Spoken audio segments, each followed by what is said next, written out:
Shalom, bien-aimé peuple de Dieu. Bienvenue sur notre plateforme de méditation intitulée Méditons ensemble.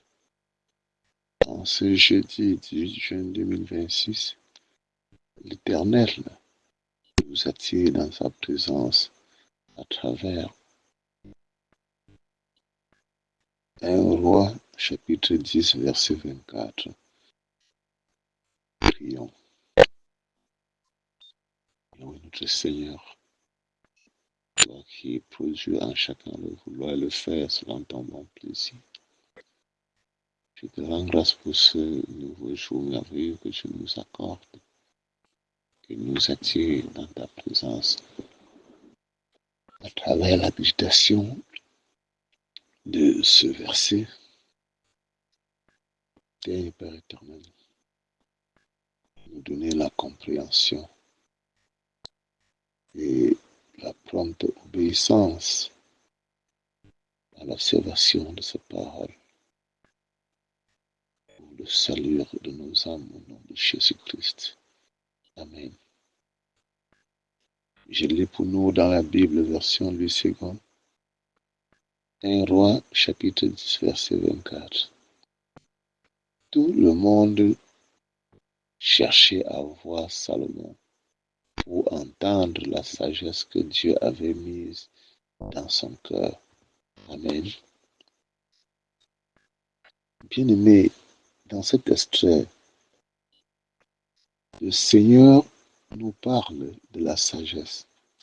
Salomon a demandé seulement la sagesse à Dieu pour pouvoir bien diriger son royaume avec amour, justice et vérité. Et c'est ce que le Seigneur lui a fait, et plus encore. Beaucoup étaient étonnés par ce qu'il faisait bien les choses et prenait les bonnes décisions, même en cas de crise. Son attitude et sa façon de faire ont attiré la curiosité de plusieurs personnes. Pourtant, cette sagesse venait de Dieu. Par ce message, nous voyons comment les choses peuvent se passer dans la vie d'un homme. Quand le Seigneur lui-même décide nous rendre de quelques dons ou grâces particulières pour mieux et bien faire son œuvre. Le Seigneur peut nous remplir de sagesse comme c'était le cas pour Salomon.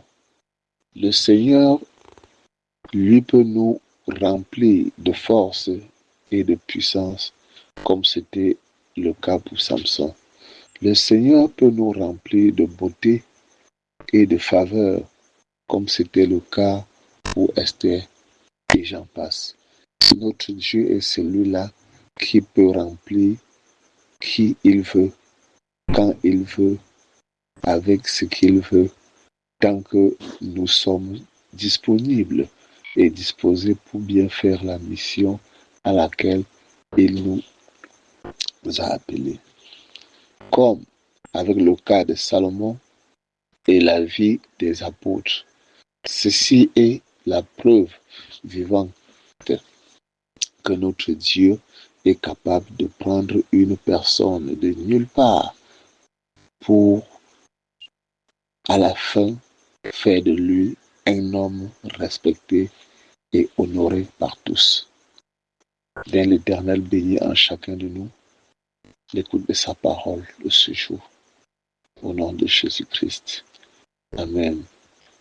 Bien-aimés, si c'est la première fois que vous nous rejoignez sur cette plateforme de méditation, n'oubliez pas de vous y abonner, de liker et partager nos publications, voire remonter ou écouter les publications précédentes ou les télécharger afin de pouvoir les réécouter au moment opportun quand vous serez dans le besoin. Sur ce, nous disons à demain pour une nouvelle méditation par la grâce de Dieu au nom de Jésus-Christ. Shalom.